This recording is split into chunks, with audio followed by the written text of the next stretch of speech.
नर नारायण पर्वत के बीच से जब भगवान गए और उस तरफ जाके रहने लगे, और वो उस जगह पर जहां भगवान शिव और पार्वती ने कुटिया बनाकर रहना शुरू किया, उस जगह का नाम है केदारनाथ।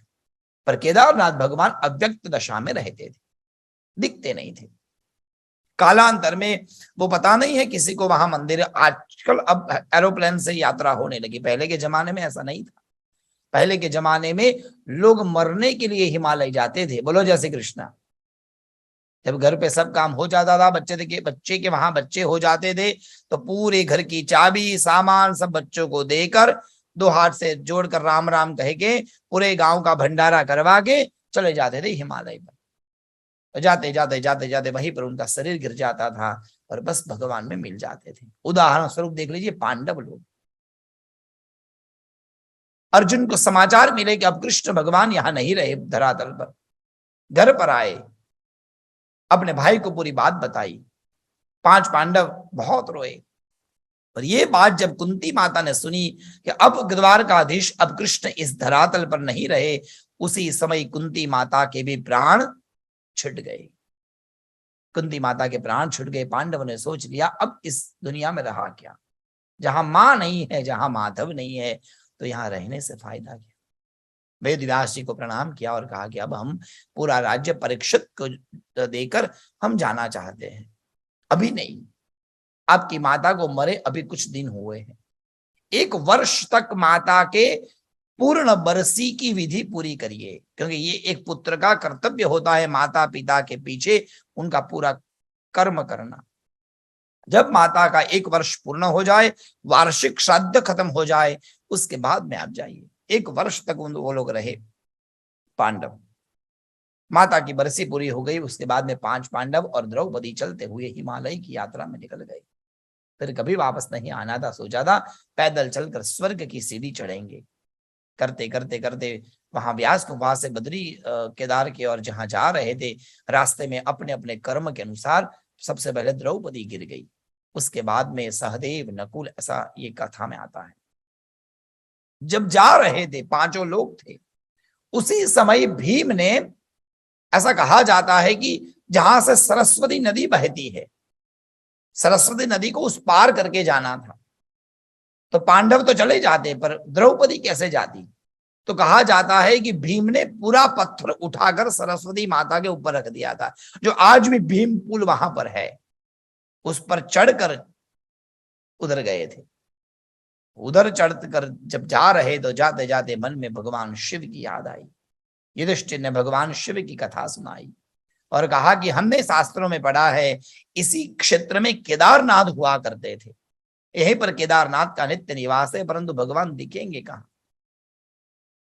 तो भीम ने हंसते हुए कहा कि अर्जुन देख सकता है, अर्जुन को पता है, अर्जुन पहचान जाएगा, क्योंकि अर्जुन को भगवान ने एक अस्त्र दिया था, तब उन्होंने उनको पहचान लिया था।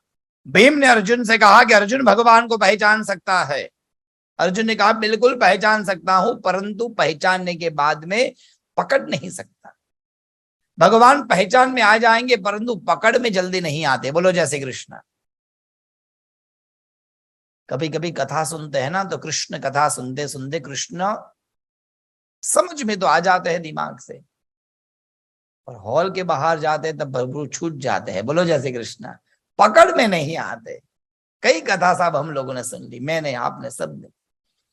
पता है कृष्ण की लीला क्या है, महत्ता क्या है, महादेव कितने अच्छे हैं, सब पता है, पर फिर भी जैसे ही हॉल के बाहर गए और घर पर गए या फिर गाड़ी में बैठे और गाड़ी का एसी नहीं चल रहा है, तो बस सब कुछ अच्युतम केशवम राम नारायण, सब खत्म।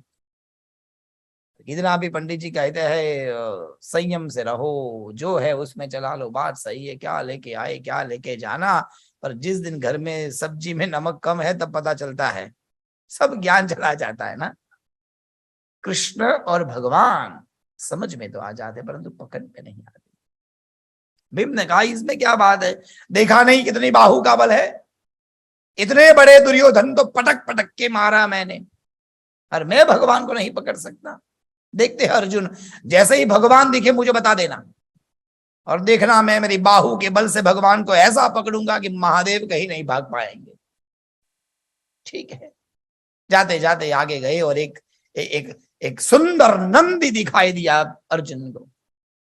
ऐसा तेज था उसके चेहरे पर, अद्भुत तेज उस नंदी के चेहरे। ललाट पर सुंदर भस्म लगाई हुई थी, तिलक किया हुआ था, और तिलक के बीच में एक तीसरा नेत्र दिखाई दे रहा था। जहां त्रिनेत्र देखा तब दो हाथ जोड़ा और महादेव महादेव शंभो करके पुकारा। हमने कहा क्या हुआ? बोले यही महादेव है। क्या अपन ये? हाँ यही महादेव है नंदी के रूप में, जाओ पकड़ो। दौड़ता हुआ भीम गया और नंदी भी भागा यहां से। भीम उनके पीछे पीछे बर्फ में भागते गए, दूर गए, और अचानक भीम ने जोर से उस नंदी को पीछे के भाग से, पूट के भाग से जोर से पकड़ा। जहां पकड़ा वहां महादेव का जो मुख था, जो नंदी का मुख, वो जमीन के अंदर घुस गया, और पूट का भाग, जो पीठ का भाग है, इतना बाहर रह गया। भगवान जा रहे थे, पकड़ में नहीं आ रहे थे, छुट रहे थे। तब भीम ने कहा महादेव मैं गलत था, आपको कोई नहीं पकड़ सकता, आपको वो ही पकड़ सकता है जिसके ऊपर आपकी कृपा हो जाए। ईश्वर की कृपा के बिना न तो हम उसको समझ पाते हैं, और उसकी कृपा के बिना ना ही हम उसको पकड़ सकते हैं।